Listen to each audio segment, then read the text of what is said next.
15 நிமிஷம் ரெடி ஆயிடுச்சு தம்மு.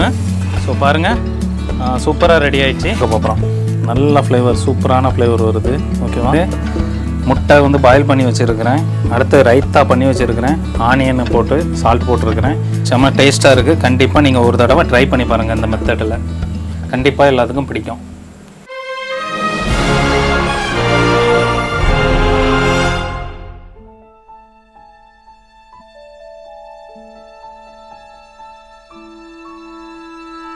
வணக்கம் ஃப்ரெண்ட்ஸ். ஸோ நம்ம வந்து ஒரே ஸ்டார்டராக பண்ணிகிட்டு இருக்கோம் அப்படின்ட்டு நிறைய கமெண்ட் வந்துச்சு.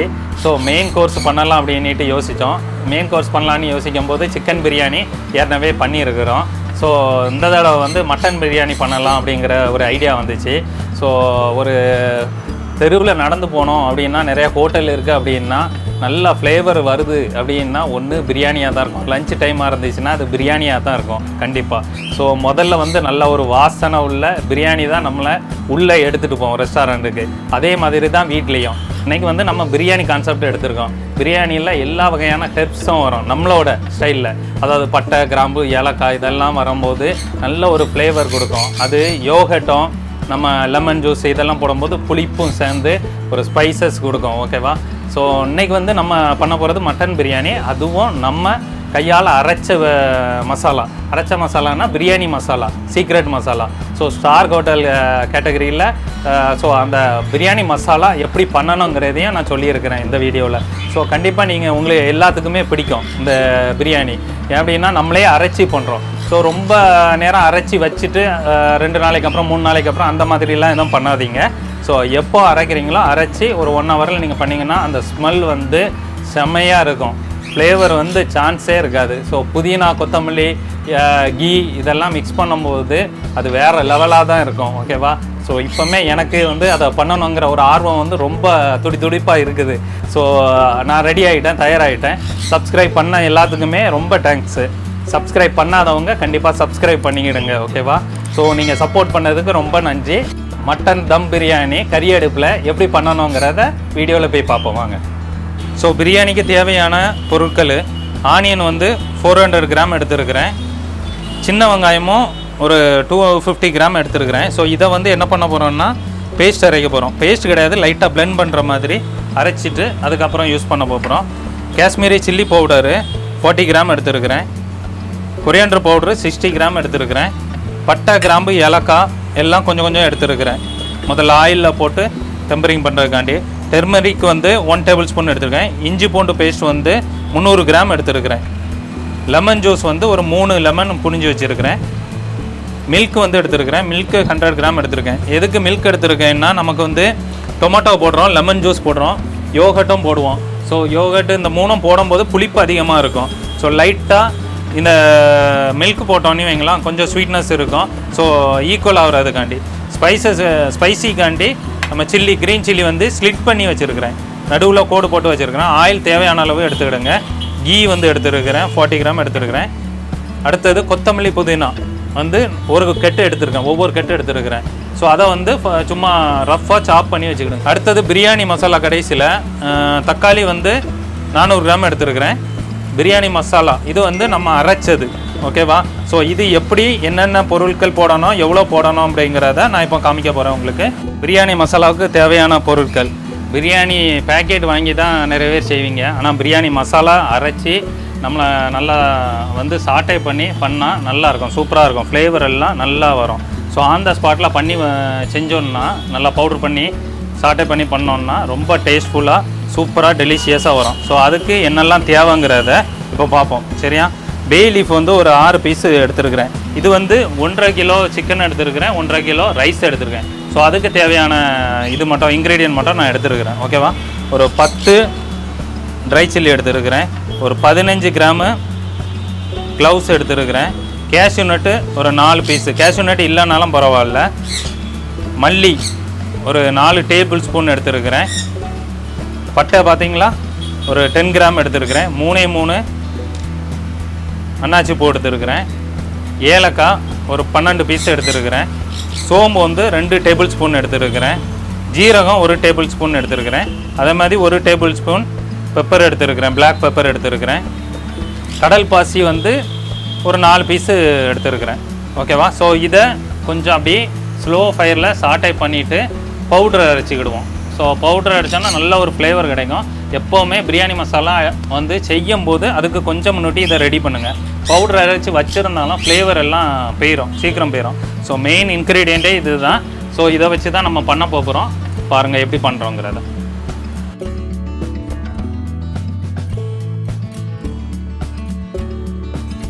ப்ரௌன் கலர் ஆன உடனே ஆற வச்சுட்டு கிரைண்ட் பண்ணி எடுத்துக்கிடுங்க. மிக்சியில் அரைச்சி எடுத்துக்கிடுங்க பவுட்ரா. சரியா? நம்ம செய்ய போகிற டிஷ்ஷுக்கு முக்கியமான இன்க்ரீடியன்ட் ரைஸ். பாஸ்மதி ரைஸ் வாங்கியிருக்கிறேன் 1.5 கிலோ. அதே மாதிரி மட்டன் 1.5 கிலோ. இளம் ஆட்டுக்கறியாக பார்த்து வாங்கிவிடுங்க. அப்போ தான் குக் பண்ணுறதுக்கும் நல்லா சாஃப்டாக இருக்கும், ஹார்டாக இருக்காது, ஒரு நல்ல ஃப்ளேவரும் கிடைக்கும், நல்ல டேஸ்ட்டும் கொடுக்கும். ஓகேவா? ஸோ அதனால் வாங்கிவிடுங்க அதை. வாங்க இப்போ பிரியாணி செய்ய ஆரம்பிக்கலாம். ஸோ கறி அடுப்பு ரெடி ஆயிடுச்சு. ஸோ நம்ம பிரியாணி இப்போ ஸ்டார்ட் பண்ண போகிறோம். கறி அடுப்பில் எப்படி பண்ணுறோங்கிறத பார்ப்போம். பாத்திரம் நல்லா சூடாயிடுச்சு. ஸோ எண்ணெய் ஊற்ற போகிறேன். முதல்ல எண்ணெயும் கீயும் கொஞ்சம் ஊற்றிக்கிடுங்க.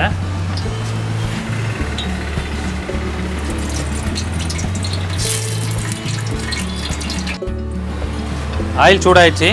இப்போ கரம் மசாலா, ஹோல் கரம் மசாலா இருக்குல்ல, அது போடுறோம். பாருங்கள் நல்லா பொரியுது. பொரிஞ்ச உடனே பச்சை மிளகா போட்டுடுறோம். பச்சை மிளகாய் என்ன ஸ்பைசி எல்லாம் நல்லா ஆயில்லையும் ஏறிடும், நம்ம பண்ணுற பிரியாணியில் ரைஸ்லேயும் ஏறும் சீக்கிரம். ஓகேவா? ஸோ அதனால் லைட்டாக சாட்டே பண்ணிடுங்க.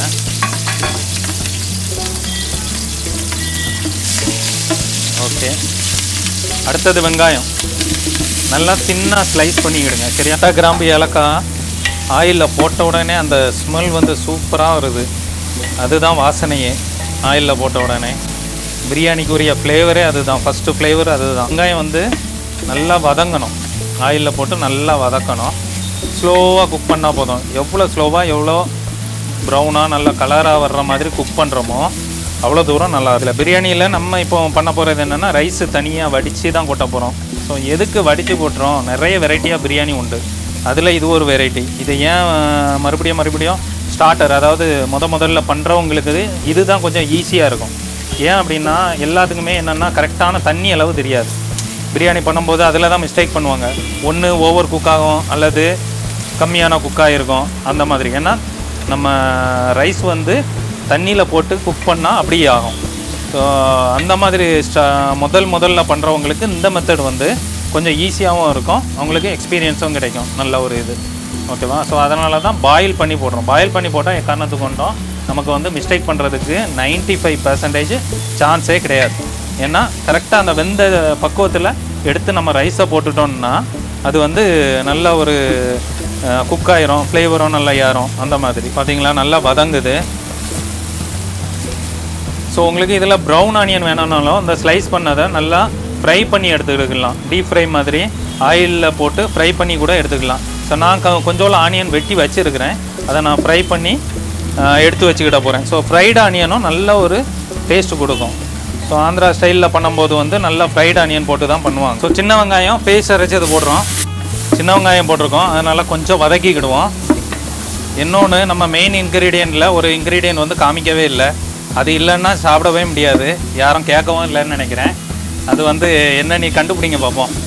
மெயினாக அது இல்லைன்னா எந்த சாப்பாடுமே சாப்பிட முடியாது. கண்டுபிடிச்சிட்டீங்களா இல்லையா? உப்பு இல்லாத பண்டம் குப்பையிலே. அதனால் உப்பை வந்து அதில் காமிக்காமல் வச்சுருந்தோம், யாரெல்லாம் கண்டுபிடிச்சிங்கன்னு தெரியல. ஸோ இப்போ உப்பு கொஞ்சம் ஆட் பண்ணிடுறோம். இது வந்து கல் உப்பை வந்து லைட்டாக பவுடர் ஆக்கி வச்சுருக்கிறேன். அடுத்தது இஞ்சி பூண்டு போட போகிறேன். இஞ்சி பூண்டை போட்டு நல்லா கொஞ்சம் வதக்கிக்கிடுங்க. ரா ஃப்ளேவர் போகிற வர பச்சை வாடை வந்து போகணும். கறி அடுப்பு நல்லா ஹீட்டாக இருக்குது. ஸோ போட்ட உடனே சுருணிட்டு இஞ்சி பூண்டோட ஃப்ளேவர் வந்து ஜம்முன்னிட்டு மேலே வருது. ஸோ இந்த பட்டை கிராம்பு இதெல்லாம் போட்டதுனால அந்த ஃப்ளேவரும் சேர்ந்து செம்ம வாசனையாக இருக்குது. ஸோ நல்ல ஒரு சுவையான மட்டன் பிரியாணி ரெடி ஆகும் கண்டிப்பாக, அதில் எந்த டவுட்டும் இல்லை. அடுத்தது புதினா கொத்தமல்லி கட் பண்ணி வச்சுருக்கணும்ல, அது ஒரு கை எடுத்து போட்டுக்கிடுவேன். ஃபுல்லாக போட்டுறாதீங்க, கொஞ்சம் வந்து போட்டுக்கிடுவோம் முதல்ல. அதுக்கப்புறம் வந்து இன்பிட்வீன் பண்ணும்போது நம்ம போட்டுக்கிடுவோம். ஸோ ரஃப்பாக சாப் பண்ணி வச்சுருக்கதை போட்டால் போதும், அல்லது கையில் வச்சு வெட்டி கூட போட்டுடலாம். நீங்கள் எல்லா இடமும் நல்லா மிக்ஸ் பண்ணிக்கிடுங்க. இனிமேல் நான் மசாலா எல்லாம் போகிறேன். ஸ்பைசஸ்ஸு மஞ்சள் முதல்ல போடுறேன், chilli powder, Kashmiri chilli powder எடுத்திருக்கேன், கொரியாண்டர் பவுட்ரு, ஸோ தக்காளி போடுறேன். ஸோ நம்மளோட ஸ்பெஷல் இன்க்ரீடியன்ட் பிரியாணி மசாலா அரைச்சி வச்சதை போட போகிறோம். ஸோ இப்போ வந்து தண்ணி கொஞ்சோல ஊற்றிக்கிடுங்க.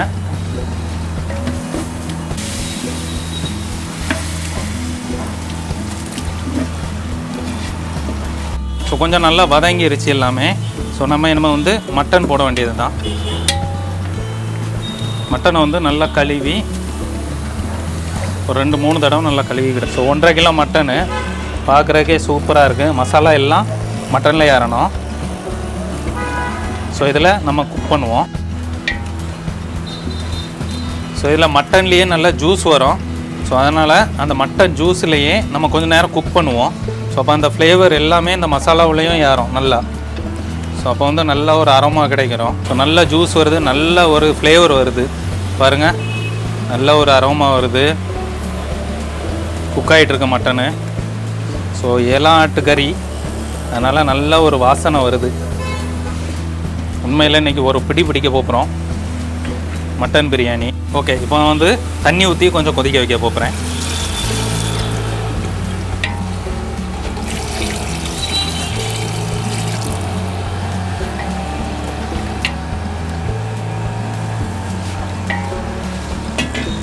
ஸோ இப்போ வந்து தயிர் போட போகிறேன். 1.5 லிட்டருக்கு வந்து 1/4 லிட்டர் தயிர் ஊற்ற போகிறேன். லெமன் ஜூஸாக ரெடி பண்ணி வச்சுருக்கேன். ஸோ அதுவும் போட போகிறேன். ஸோ கொதிச்சு வருது. இப்போ மில்க் ஆட் பண்ண போகிறோம். ஸோ நல்லா கொதிச்சுட்டு இருக்கு, நல்லா ஃப்ளேவர் வருது, சூப்பராக ஃப்ளேவர் வருது பாருங்கள். கன்சிஸ்டன்சியை பாருங்கள். ஸோ ஒரு 20 நிமிஷம் இப்படி குக் பண்ணிக்கிடுங்க நல்லா. ஸோ இப்போ ஒரு 10 நிமிஷம் ஆயிடுச்சு, நல்லா குக் ஆகிட்டு இருக்குது. ஓகேவா? ஸோ இன்னும் மட்டன் வந்து வேகலை. மட்டன் வந்து நல்ல மட்டனாக இருந்துச்சுன்னா 25 மினிட்ஸ் ஆகும், அல்லது 25 to 40 மினிட்ஸ் கூட ஆகும். ஸோ அதை எப்போவுமே செக் பண்ணிக்கிட்டே இருங்க மட்டனு குக் ஆகிறத மட்டும். ஓகேவா? ஸோ 20 மினிட்ஸ் ஆயிடுச்சு. இதுக்கப்புறம் லெமன் ஜூஸ் நான் ஊற்ற போகிறேன். 25 மினிட்ஸ் ஆயிடுச்சு, குக் ஆகிடுச்சு. மீட்டை பாருங்கள் நல்லா குக் ஆகிடுச்சு. ஸோ இனிமேல் ரைஸு பாயில் பண்ணி எடுப்போம். ஓகேவா? எடுப்போம். இதை இறக்கி கீழே வச்சுருவோம். ஸோ தண்ணி வச்சுருக்கோம், தண்ணி நல்லா கொதிக்கட்டும். அதுக்கப்புறம் ஆயிலு சால்ட்டு போட்டு எப்படி குக் பண்ணுங்கிறத பார்ப்போம். ஸோ ஆயில் நான் ஆட் பண்ணுறேன். சால்ட்டு வந்து ரொம்ப ஷார்ப்பாக இருக்கணும். கடல் உப்பு மாதிரி, கடல் உப்பு தண்ணி எப்படி இருக்குமோ அதே மாதிரி தண்ணி வந்து அவ்வளோ சால்ட் இருக்கணும். ஸோ அதை வந்து நல்லா செக் பண்ணிக்கிடுங்க நீங்கள். தேவையான குவான்டிட்டி தான். அடுத்தது நான் வந்து கலர் யூஸ் பண்ணுறேன். கலர் வந்து ஆப்ஷனல் தான். கலர் எல்லோரும் யூஸ் பண்ணணுன்னு அவசியம் இல்லை. கலர் வந்து ஆப்ஷனாக, ஆனால் நான் கலர் யூஸ் பண்ணுறேன் இதில் எல்லோ கலர். ஸோ தண்ணி கொதிச்சிருச்சு. அடுத்தது ரைஸ் போட போகிறோம். நல்லா வடிச்சுக்கிடுங்க ரைஸை. ஸோ நல்லா 3 தடவை கழுவி வடித்து இப்போ போட போகிறேன். ஸோ கறி அடுப்பும் நல்லா ஹீட்டாக இருக்குது. டக்குன்னிட்டு தண்ணி கொதிச்சிருச்சு. ஸோ 2 லேயர் நம்ம பண்ண போகிறோம். ரைஸ் வந்து கொதிச்சுக்கிட்டு இருக்குது. ஸோ கீழே உள்ள கிரேவியோட மீட்டும் சேர்த்து கொஞ்சம் எடுத்து வச்சுருக்கிறேன் தனியாக. அதே மாதிரி புதினா கொத்தமல்லி வெட்டி வச்சது, சும்மா சாப் பண்ணி வச்சது ரெடி பண்ணி வச்சுருக்கிறேன். கீ ரெடி பண்ணி வச்சுருக்கிறேன். ஸோ ஆனியன் வந்து டீப் ஃப்ரை பண்ணி வச்சுருக்கிறேன். ஓகேவா? அந்த கலரில் இருக்கணும் ஆனியனும். ஸோ நான் முதல்ல கீழே வந்து கொஞ்சம் ஆனியன் போட்டுக்கிடுறேன், fried onion.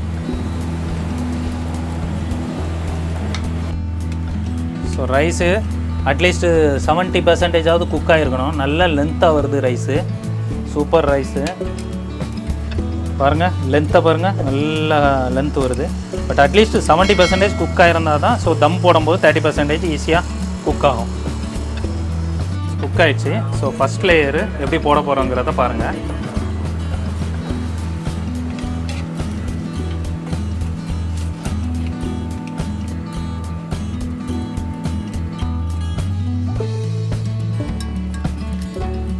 So first layer போட்டிருக்கிறோம். போட்டுட்டு இனிமேல் கிரேவி கொஞ்சம்லாம் ஊற்றிக்கிட வேண்டியது தான்.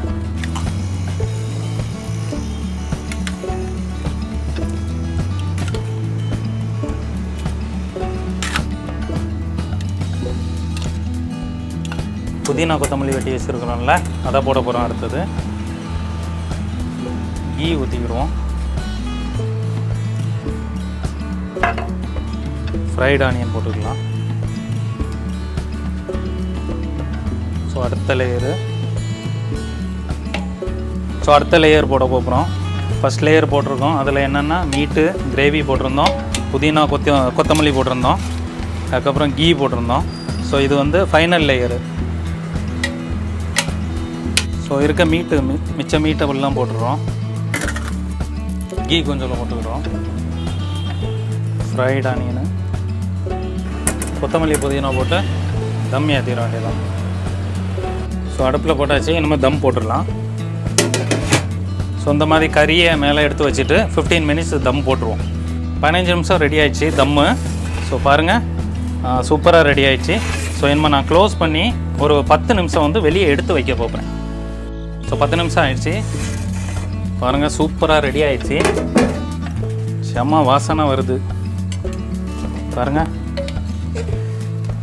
நல்லா அழகாக வந்திருக்கு பிரியாணி. 2 லேயர் போட்டிருந்தோம்ல. ஸோ நல்லா அழகாக இருக்குது. இப்போ பிளேட்டில் எப்படி சர்வ் பண்ணோன்னுட்டு பார்க்க போகிறோம். நல்ல ஃப்ளேவர், சூப்பரான ஃப்ளேவர் வருது. ஓகேவா?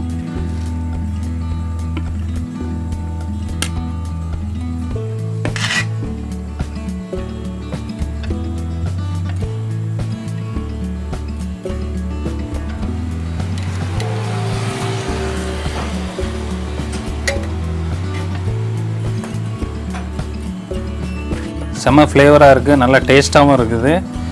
முட்டை வந்து பாயில் பண்ணி வச்சுருக்கிறேன். அடுத்து ரைத்தா பண்ணி வச்சுருக்கிறேன். ஆனியன் போட்டு சால்ட் போட்டிருக்கிறேன். ஸோ வீட்டில் கண்டிப்பாக ட்ரை பண்ணி பாருங்கள். ட்ரை பண்ணிவிட்டு கீழே கமெண்ட் போடுங்க. செம்ம டேஸ்ட்டாக இருக்குது. கண்டிப்பாக நீங்கள் ஒரு தடவை ட்ரை பண்ணி பாருங்கள். இந்த மெத்தடில் கண்டிப்பாக எல்லாத்துக்கும் பிடிக்கும்.